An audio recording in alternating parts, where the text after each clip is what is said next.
कि संदेश खाली का विषय बहुत गंभीर हो रहा है।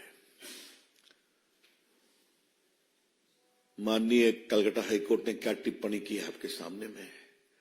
How can one man Shahjahan Sheikh can take the entire state to ransom, ये आपने सुना है। उसको गिरफ्तार क्यों नहीं किया जा रहा है। और ये भी टिप्पणी है कि उसके यहां पुलिस ईडी रेड करने गई थी, उसके के बाद ये समस्या शुरू हुई। लेकिन उसके बाद जो सारी जानकारी सामने आ रही है, ये किसी भी सभ्य समाज के लिए शर्मनाक ही नहीं, निकृष्टता की पराकाष्ठा है। What is emerging thereafter about the patent assault, humiliating treatment, sexual assault of women is a shame on our society and democracy. ये मैं बहुत विनम्रता से कहना चाहूंगा, ये शर्म है। ममता जी अभी भी उसको डिफेंड कर रही हैं। क्यों? अब मैं जरा रिकाउंट करूं कि आपने हमारे शुभेंदु जी को जाने नहीं दिया तो हाईकोर्ट के आदेश पर गए, तो महिलाएं कितना रो रो कर अपनी बात बता रही हैं। बहुत से दिल्ली के पत्रकार, महिला पत्रकार गई, उन्होंने उनको कंफर्म किया। मैं विशेष रूप से सारे मीडिया के लोगों का अभिनंदन करूंगा, दिल्ली के, किसी का नाम देने की आवश्यकता नहीं, जिस तरह उन्होंने कवर किया और अपने प्रतिनिधियों को भेज करके कवर कराया है। वो सबों ने एक ही बात कही है। एक पत्रकार को गिरफ्तार भी कर लिया गया। ये क्यों है? क्या छुपाना चाहती है ममता जी, और क्यों छुपाना चाहती है ममता जी? एक महिला मुख्यमंत्री अपनी साख, पॉलिटिकल साख बचाने के लिए महिलाओं की इज्जत को दांव पर लगा रही है। क्यों? उनका जमीर कहां मर गया है? और आपको याद होगा कि ममता जी ने जब सीपीएम के अत्याचार के खिलाफ संघर्ष किया था, वो बहुत अनिश्चितकाल तक अनशन में बैठी थी, तो हम सभी उनके मुरीद बने, उनकी बहुत तारीफ किया। जो संघर्ष किया वो उस संघर्ष से आगे निकली है। और क्या हो गया है? क्या जो उनका अत्याचार, पुलिस का दमन, सीपीएम के दमन से भी आगे निकल गया है? कभी ममता जी अपने अंतर विवेक पर कुछ सोचती हैं क्या? ये हम जरूर कहना चाहेंगे। हम वहां की नारियों का बहुत अभिनंदन करेंगे, उनके साहस का।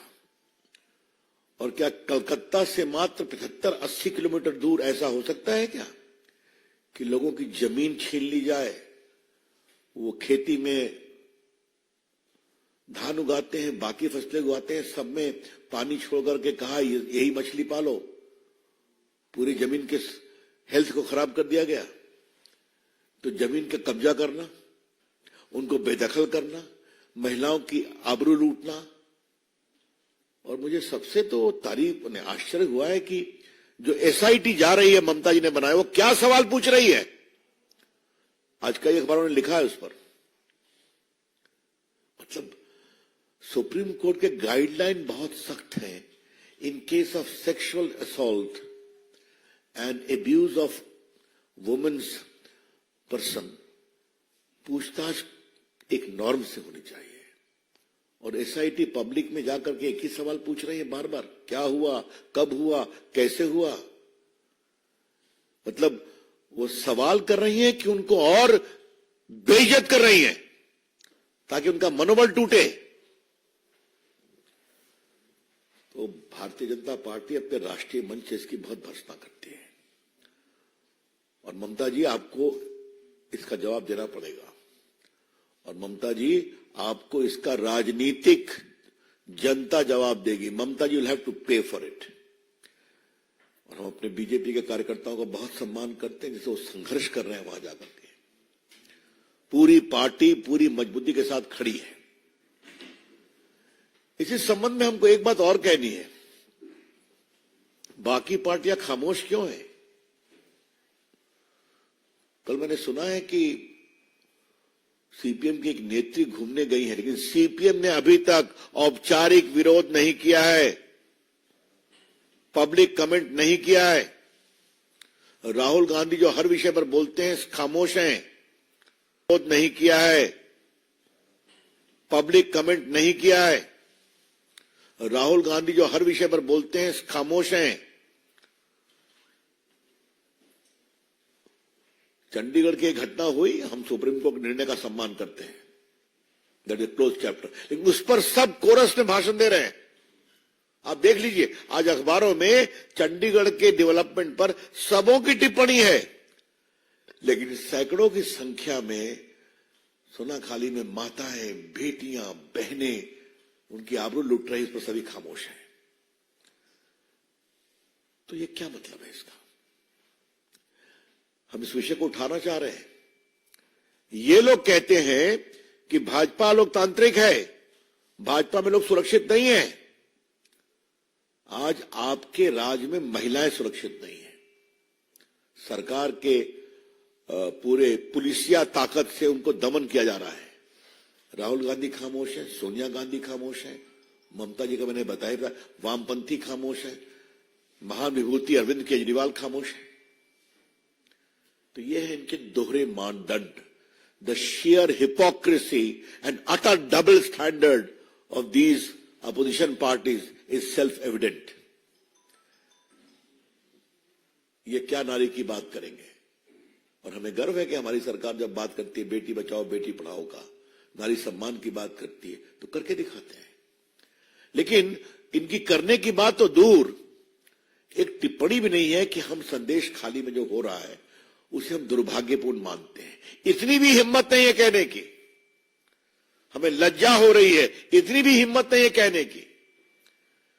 तो इसे क्या कहा जाए? बीजेपी सारे बिखरते हुए इंडिया गठबंधन के नेताओं से एक सवाल करना चाहती है, आप क्यों खामोश हैं? क्यों खामोश हैं? क्या देश की संदेश खाली की बहनों माताओं की इज्जत का कोई आपके लिए पैमाना नहीं है क्या? ये उठाना चाहेंगे। वैसे मित्रों, मैं एक बात आपसे और कहूंगा, ये वोट के लिए लोग किसी सीमा तक जा सकते हैं। याद होगा ना, 3 तलाक पर भी खामोश थे लोग, सबों ने मिलकर विरोध किया था। प्रधानमंत्री के निर्देश पर मैंने ही उस समय कानून मंत्री के रूप में इस बिल को लाया था। ये सभी खामोश थे। क्या सोनिया गांधी, क्या सीपीआई, क्या सीपीएम, क्या उनकी सारी महिला नेत्रियां, सब। और आज भी वही हाल है। तो क्या मतलब है इसका? तो अगर वोट का सवाल आएगा तो महिला की इज्जत भी तिलांजलि दे दी जाएगी, चाहे वो तलाक तलाक तलाक बोलकर घर से निकाल दी जाए या संदेश खाली में अपनी इज्जत आबरू लुटने पर भी चुप रहेंगे। इससे बड़े शर्म की बात कुछ हो सकती है क्या? तो इसके हम भर्त्सना करते हैं। मित्रों, में हम पत्रकारों को जो गिरफ्तार किया गया है उनकी भी भर्त्सना करते हैं। The BJP strongly condemns the arrest of some journalists who were doing an honest job in exposing the atrocity on women in संदेश खाली। और मैंने एक और बात सुनी कि एक एसपी ने कहा कि हम शाहजहां शेख को गिरफ्तार कैसे करें, एविडेंस क्या है उसके खिलाफ, तो पत्रकार को क्यों गिरफ्तार किया? तो पत्रकार को गिरफ्तारी में एविडेंस नहीं खोजते। वहां के ग्राम पंचायत चुनाव में लोगों को मारा पीटा गया था ना, याद है ना आपको? लोग को अपना घर छोड़ के भागना पड़ा था, कोई आश्रय नहीं मिला। बहुत आसाम में गए, बहुत झारखंड में रहे, कुछ राजभवन में भी मिलने गए थे। वही हाल अभी हो रहा है। तो ममता जी की अगुवाई में Bengal has become a lawless state, जहां ना कोई मानवीय संवेदना है, न नारी की गरिमा है, न नारी का सम्मान है। और बाकी तो पुलिस प्रशासन का हाल आप जानते ही हैं, हाईकोर्ट स्वयं देख रहा है उसको।